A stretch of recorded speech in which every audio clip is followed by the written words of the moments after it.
व्यक्ति खत्म कर देता है, वो व्यक्ति 10 हरा मनाता है।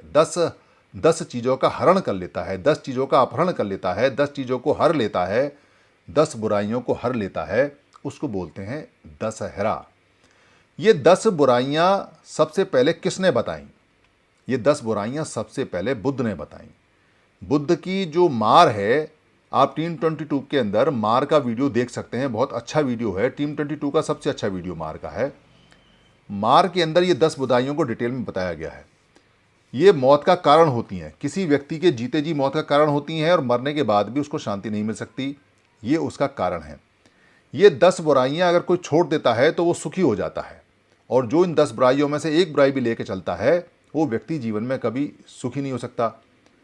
तो मार का सबसे पहले बुद्ध को पता चला जब वो उस पीपल के पेड़ के नीचे रात को बैठे, और जब वो इन मार से लड़े, इन बुराइयों से लड़े, उनका युद्ध हुआ, युद्ध उनके शरीर के अंदर चल रहा है। वो बुराइयां छोड़ना चाह रहे थे और बुराई उनको छोड़ने नहीं दे रही हैं। बुराइयां कहती हैं कि नहीं, इसमें मज़ा आता है, इसको नहीं छोड़ना है। जैसे किसी व्यक्ति को कहें कि तेरे को ये आदत पड़ी हुई है, इसको छोड़ दे। डॉक्टर भी सलाह देता है कि सिगरेट छोड़ दे, शराब छोड़ दे, पर वो नहीं छोड़ता क्योंकि उसको मज़ा आता है। तो अंदर से आवाज़ आती है मत छोड़, और बाहर से कहते छोड़, तो युद्ध चलता है अंदर से अंदर। ऐसे ही बुद्ध की इन सारी मार से रात भर युद्ध चला, और सबसे ज़्यादा युद्ध उनको हुआ काम वासना से। काम वासना में तीन तरह की काम वासनाएं उनको घेरे बैठी रहीं, और सबसे आखिर में मुक्त हुई। वो मुक्त हुए तब जाके उनका पीछा इन बुराइयों से छूटा। तो वहाँ से ये 10 बुराइयाँ डिस्कवर हुई, खोजी गईं, और ये बुद्ध ने बाद में बताईं। और बाद में बताने के बाद में इनके रास्ते बताए कैसे इनको दूर कर सकते हैं, साधना से, विपස්සना से, या किस किस तरह से कर सकते हैं। तब लोगों ने इन 10 बुराइयों को हराना शुरू किया। तब नाम पड़ा 10 हरा। उससे पहले कहीं 10 हरा नहीं है, क्योंकि ये दश नहीं है, शय इसमें बदला गया है। मैंने बहुत बार बताया है, पाली के अंदर शय नहीं होता, स होता है। 1 2 3 4 5 6 7 8 9 10, ये गिनती है 10। और हरा माने हरण करना, ये हरना या उसको अपहरण करना या उसको खत्म करना, 10 हरा। तब लोग बनाते हैं।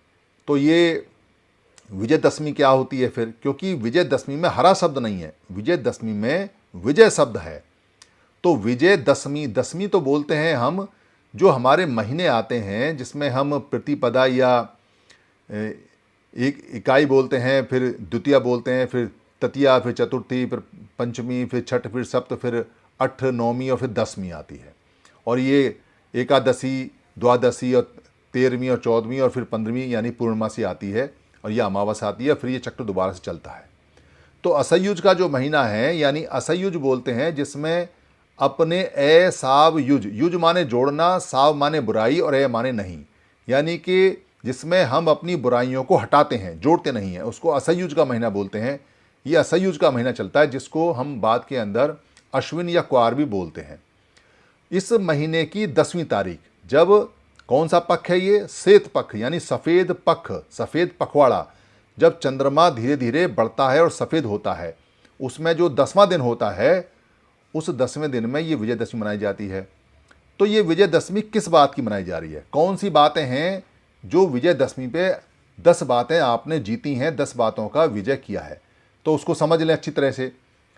10 पारमिताएं होती हैं। 10 पारमिताएं भी बुद्ध ने बताई हैं। पहली पारमिता है सील, आपने सीलों का पालन करना है। दूसरी पारमिता है दान, यानी कि आपने दान देना है लोगों को, चाहे भोजन दान है, चाहे कपड़े का दान है, चाहे वो धम्म का दान है, चाहे वो समय का दान है, चाहे वो प्यार का दान है, करुणा का दान है, दान देना है आपने। फिर आता है उपेक्षा, उपेक्षा यानी कि समता, हर आपने खराब चीज़ की और अच्छी चीज़ की उपेक्षा करनी है, उपेक्षा करनी है, समता में रहना है, स्मृति में रहना है, इक्विटी में रहना है, फिर समता आती है। चौथा आता है पारमिता में निक्खमन। निक्खमन का मतलब होता है कि आपने घर छोड़ना है, बिहार में जाना है, और बिहार में जाके आपने साधना करनी है, सीखना है। फिर आता है वीर्य। वीर्य का मतलब कि आपने पुरुषार्थ करना है, आपने कड़ी मेहनत करनी है, दृढ़ निश्चय करना है, आपने हर हालत में साधना में हिलना डुलना नहीं है, उठना नहीं है, भागना नहीं है वहाँ से। तो वीर्य होना चाहिए अंदर, पूरी तरह से आपके अंदर वीरता होनी चाहिए। फिर आता है खंती। खंती का मतलब है कि आपको सहनशीलता होनी चाहिए। क्योंकि जब आप विपස්සना में बैठोगे तो विपස්සना में बहुत सारी परेशानियां होती हैं, बहुत सारे लोगों को साधना में परेशानी होती हैं, लोगों के अंदर इतनी बुराई होती है कि बेचैन हो जाते हैं, उठ के भाग जाते हैं।